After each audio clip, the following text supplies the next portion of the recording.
नमस्कार, आप देख रहे हैं वीके न्यूज। मैं हूं सुनील राउत। सावरकर पर राहुल गांधी के बयान के बाद संजय राउत के लगातार तल्ख ट्वीट और उद्धव की बयानबाजी का असर लगता है कांग्रेस पर जरा भी नहीं हुआ है, क्योंकि अब कांग्रेस ने जो किया है उसके बाद शायद ही शिवसेना कांग्रेस के साथ सरकार में बनी रहे। अगर नैतिकता है तो शिवसेना को ऐसा करना भी चाहिए। दरअसल मध्य प्रदेश के भोपाल में कांग्रेस सेवा दल के राष्ट्रीय प्रशिक्षण शिविर में वीर सावरकर पर विवादित साहित्य बांटा गया। इस साहित्य में सावरकर को लेकर जो बातें लिखी गई है उसे पढ़कर शिवसेना लाल पीली हो सकती है और उद्धव गुस्से से लाल, और महाराष्ट्र की सरकार पर संकट भी आ सकता है। सेवा दल की बैठक में कांग्रेस के कार्यकर्ताओं को सावरकर पर एक किताब बांटी गई।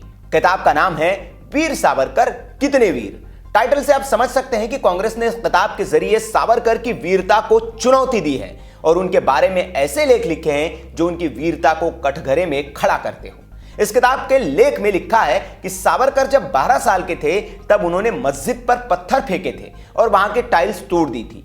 यहां तक तो ठीक हो सकता था, लेकिन इस किताब में सावरकर पर जो एक लेख लिखा है वो न सिर्फ घोर आपत्तिजनक है बल्कि विवादास्पद भी है।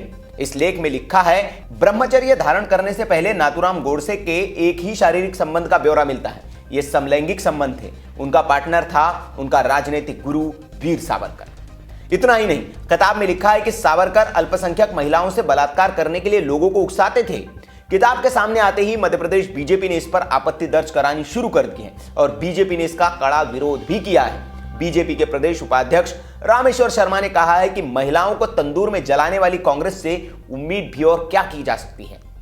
कांग्रेस सिर्फ सोनिया गांधी के हाथों की कठपुतली बनकर रह गई है, इसलिए ऐसी बातें करती है क्योंकि उसे इस बात का डर है कि देश में कश्मीर, अयोध्या और ट्रिपल तलाक पर इतने बड़े फैसले हुए लेकिन एक भी दंगा नहीं हुआ, इसलिए जानबूझकर मुस्लिमों का वोट लेने के लिए कांग्रेस ऐसा करती है।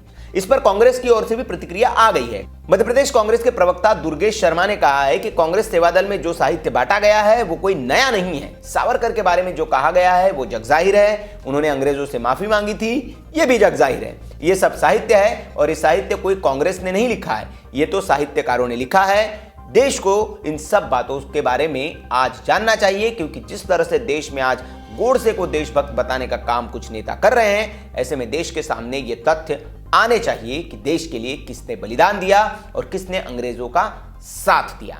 वहीं कांग्रेस की इस बुकलेट पर प्रहार करते हुए बीजेपी के नेता अमित मालवीय ने इसे कांग्रेस की ओर से उद्धव को अपमानित करने का कांग्रेस का नया तरीका बताया है। अब देखना है कि सावरकर पर इतनी आपत्तिजनक और अपमानजनक टिप्पणी के बाद वैचारिक मुद्दों पर कोई समझौता न करने वाले बाला साहेब ठाकरे के पुत्र उद्धव ठाकरे क्या प्रतिक्रिया देते हैं, या फिर पिछली बार की तरह ही इस बार भी सत्ता के लोभ में वीर सावर के अपमान को भुला देते हैं या इस अपमान के घुट को वो पी जाते हैं। आपको क्या लगता है, सावरकर पर जो कांग्रेस ने टिप्पणी की है इसके लिए क्या कांग्रेस को माफी मांगनी चाहिए, देश से क्या करना चाहिए? आप कमेंट बॉक्स में अपनी राय हमें दे सकते हैं। वीडियो अगर आपको अच्छा लगा हो तो इसे लाइक करें, शेयर करें और ऐसे ही देखते रहिए वीके न्यूज। शुक्रिया।